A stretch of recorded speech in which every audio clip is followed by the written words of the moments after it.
It's been almost a year since I reviewed the Volkswagen Passat 2.0 TSI Elegance. At the time, it was the only version of the Passat that you can buy, and I made some comments about it lacking stuff like adaptive dampers and electronic differential lock. Don't get me wrong though, I still think the Passat is a great, fun car to drive, and I still think it is the most athletic D-segment sedan that you can buy right now. Well, second only to the Passat R-Line that we have over here, of course. But is it worth nearly 22,000 ringgit more over the Passat Elegance? Let's find out.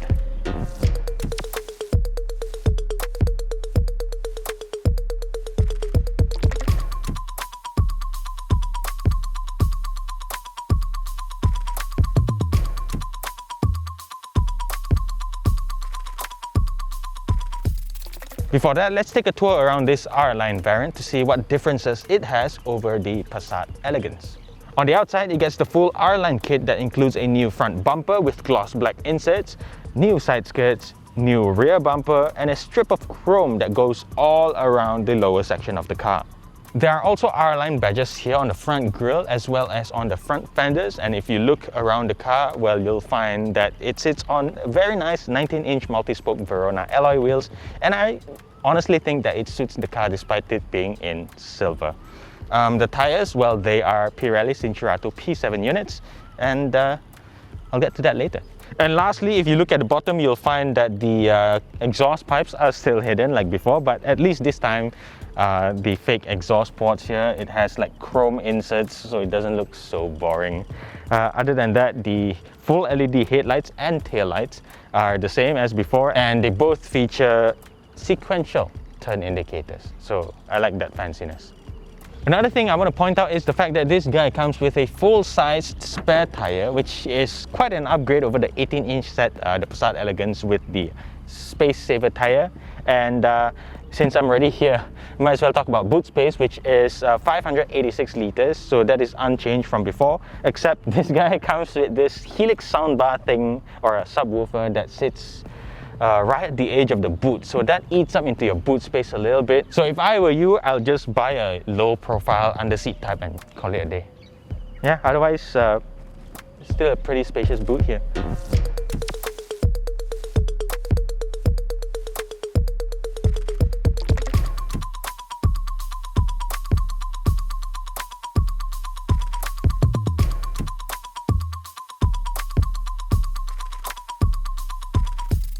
Inside, the biggest differences are this black headlining, Napa leather seats with carbon fiber print, as well as R-Line embroidery, and this dark diamond flag trim.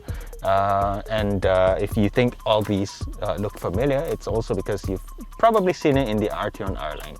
Other extras also include the R-Line badge on the steering wheel, aluminium scuff plates for all four doors, and aluminium foot pedals. On the tech side of things, we'll start with this digital instrument display.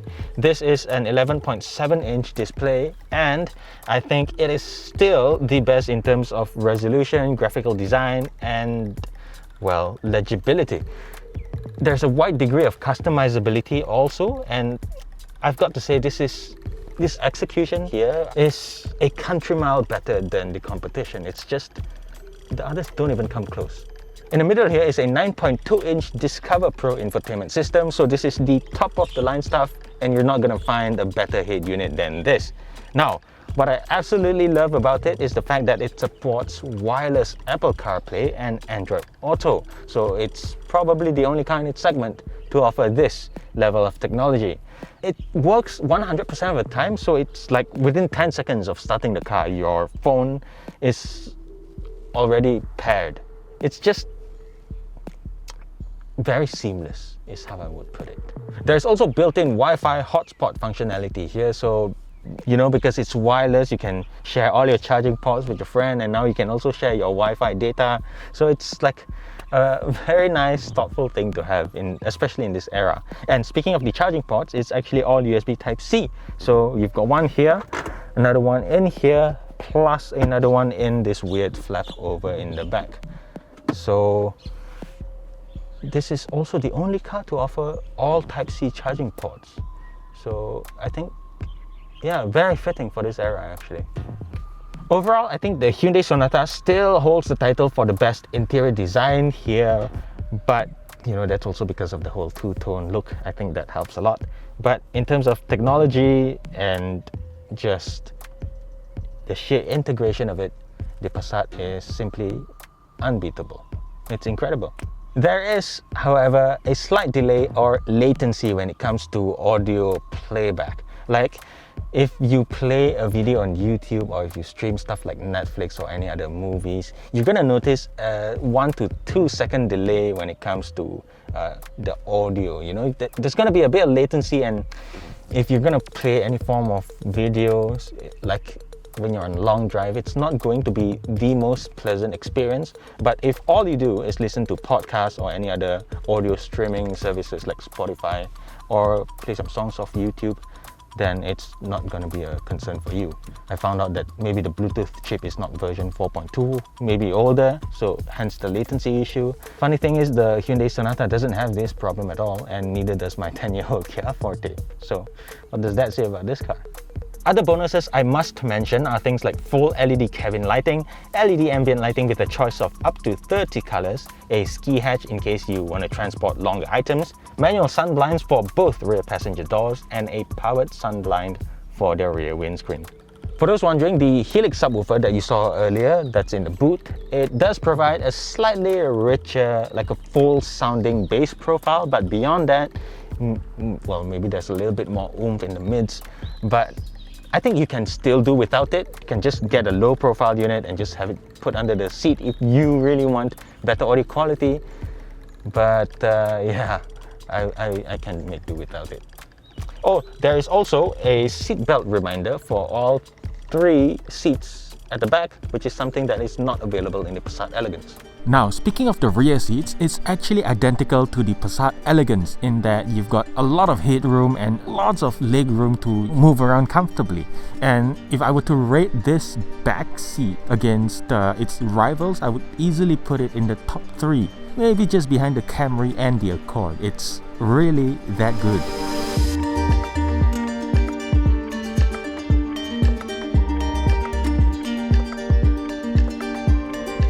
Driving this Passat R-Line is, for the most part, very similar to the Passat Elegance. That's because they predominantly share the same 2-liter TSI engine that makes 190 PS and 320 Nm of torque. Plus, all that power is still sent to the front wheels through a 7-speed dual-clutch automatic, and this 7-speed DSG comes with a wet clutch pack. And fun fact, it's actually the DQ381 unit that is shared with the Golf GTI.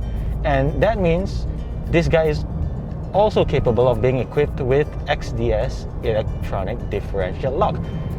I know that's a lot of info at one go, but I'll get to them one by one. So let's just go over the powertrain first. Like I mentioned in my previous review, the Passat is still the most athletic D-segment sedan to drive in Malaysia. It's also the most powerful. We're talking strictly about on-road performance, not on paper, yeah? And it easily outperforms the Toyota Camry, the Honda Accord Turbo even, and the Hyundai Sonata. It does the 0 to 100 in under 8 seconds, 7.7 if I'm not wrong, 7.7 seconds. And for the amount of money you get, the performance, I think it's second to none. At least as far as D-segment sedans in Malaysia go. The engine is effervescent, it's very willing to rev, and the gear ratios are very well spaced to give you just the right amount of power at any given situation. If you want to overtake, for example, just downshift a couple of times and just go. It's just that effortless. Still going. Another factor which I think elevates the whole driving experience is the drive mode selector switch you have right here. This is not available in the Passat Elegance because this guy is equipped with dynamic chassis control, and they both come hand in hand, otherwise known as DCC.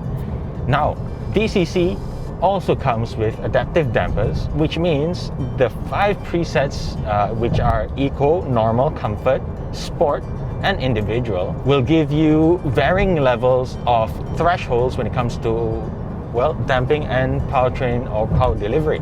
So it's a little bit overkill for a D-segment car, but Volkswagen makes great driver's cars and I am not complaining. In eco mode, the throttle pedal is going to be a little bit less reactive to your inputs. Plus, it comes with this coasting feature which detaches the gearbox from the engine, or specifically the flywheel from the clutch.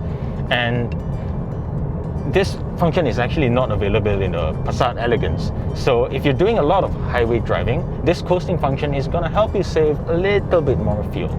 But curiously enough, the average fuel consumption is still 6.5 liters per 100 kilometers. So there you have it. In eco and comfort mode, the ride is at its most supple, but there still remains a slight degree of firmness that can be felt from what I suspect is a shorter suspension travel. It won't absorb harsh impacts such as going into a big pothole in quite the same way as the Passat Elegance, and the ride on that guy is already quite firm to begin with.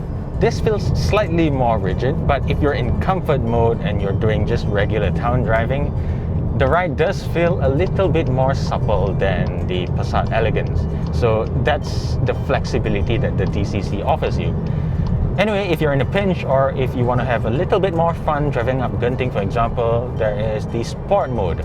Here it's going to hold the gears a little bit longer and you get full manual control over the gearbox from the pedal shifters here or the Tiptronic function down here.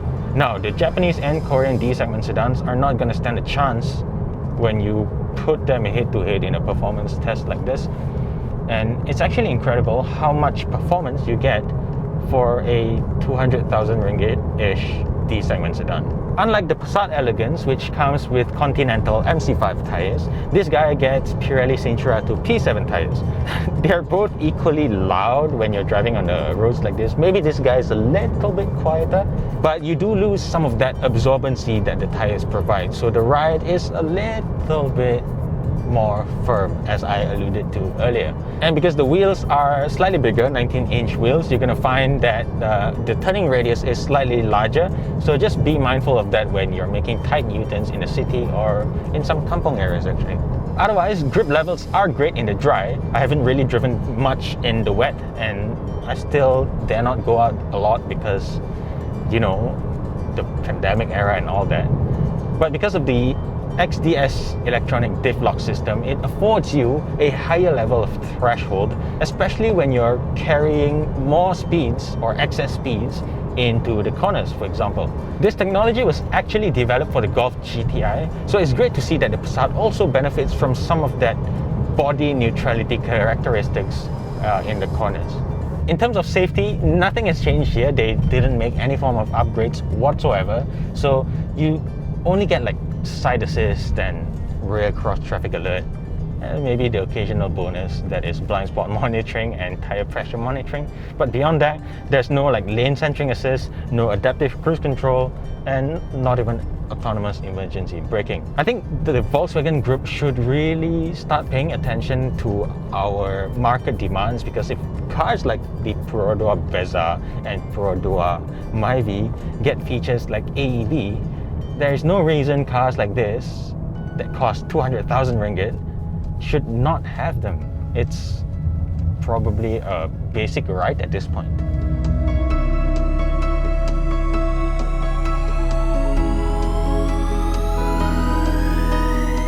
As for whether or not it's worth the 22,000 ringgit premium over the Passat Elegance, actually I say hell yeah. It looks great, it's more engaging to drive, it has the best in-car technologies in its segment, and it's just that little bit more powerful than its rivals. All these at a cost of what, an extra 200-300 ringgit a month in terms of repayments? It's a no-brainer, guys. So that's been it for this quick review of the Volkswagen Passat R-Line. What do you think? Let us know in the comment section below, and I will see you in the next one. Bye-bye.